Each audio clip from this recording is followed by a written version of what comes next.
going, everybody? Ali from Kali Center, Chicago. Before we actually move on, again, do me this kind favor, hit that like, subscribe button, and let's get to this, mofos.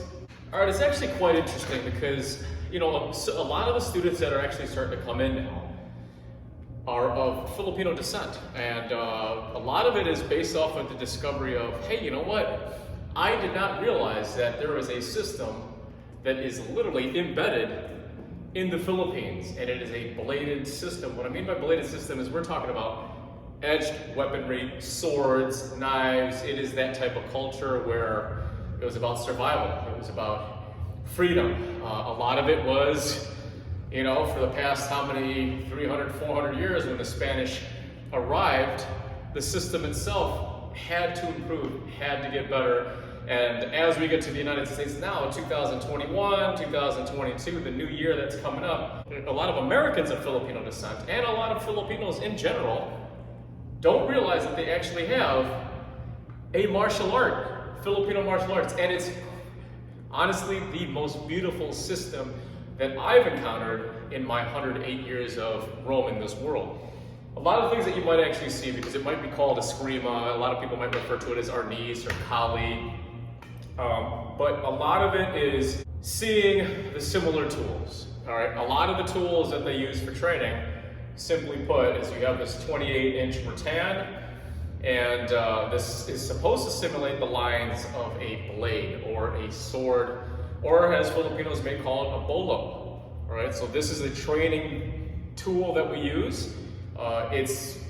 It doesn't shatter on impact because it's made out of rattan, so there's a lot of fibers in here, and it will wear out as you make contact. But again, this is for the safety. This is something that you can use many times, and then eventually you can replace it and purchase a new one. Right? A lot of times, these things will wear out. That's the natural wear and tear that you will get from training a lot when it comes to kali, eskrima, arnis, whatever you want to call it at this point. All right? So we have this. This translates to what a lot of other people might use is a training weapon, or a training sword, or a training bolo. This, of course, it's not going to cut me, but it's forged steel. It simulates the same really weight, the mass, the lines that you would have when it comes to utilizing the rattan. It translates, same thing. You're supposed to translate that to an actual live sword. The unique thing about this is it's forged just like you would forge a live sword, but the difference is, of course, obviously, it's not sharpened. Of course, you still don't want to get hit with this. It can still puncture. It's got a lot of mass, so when you're moving around, it's still, you can still have some serious injury for something like this.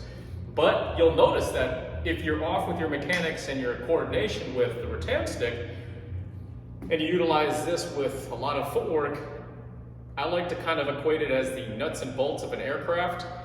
If it starts to rattle a lot once you start moving around, then it means you really need to dial into your mechanics and the coordination of your weapon plus your footwork. That will expose it. And of course, this translates to, this is a top throttle blade, a talibang. This is what the Philippine Force Recon Marines use. I do have another one, but this one is the one I usually carry with me, especially in my training. It's got a parkerized finish, so it's not, of course, you're not able to see it like you would probably if you know, you're actually live in person. But at night, darkness, you're not going to be able to see anything like this, especially the profile of the blade and the mechanics of the blade. But this is a beautiful, I mean, this thing flies in your hands.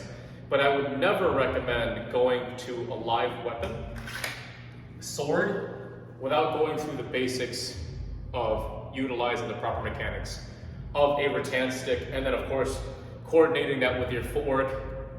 It's like anything. You gotta treat it just like a firearm. It is a live weapon. You need to treat it as such, because if you don't respect it properly, and you don't have the proper training and the proper learning environment and the proper teachers, I guarantee you're going to cut yourself, and it's not going to be a good cut. It's not going to be a good cut. It's not going to be a good cut. All right.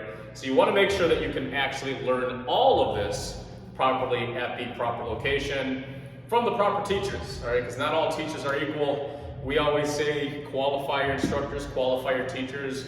If they don't meet your expectations, you need to keep looking. You need to keep searching, and then when you do find that great teacher, listen, learn, and just keep on going. But again, it all starts off with this, but we have to remember that the end result is it is a blade system, Filipino martial arts. And if you have any questions, visit our website at kalicenterchicago.com. Send me an email, visit, stop by for one of your free classes. Ask a lot of questions. I love a lot of questions. A lot of people that come in here ask a lot of questions, and I'll do my best to be able to make sure that I answer them properly so that you can begin your journey and your process to understanding the system of Kali. So it doesn't matter if you're Filipino, of Filipino descent. We get people from all walks of life, near and far. It brings us all together, and at the end of the day, we're all in this together, and we're all trying to build our skill. Talk to you guys a little bit later. Ciao.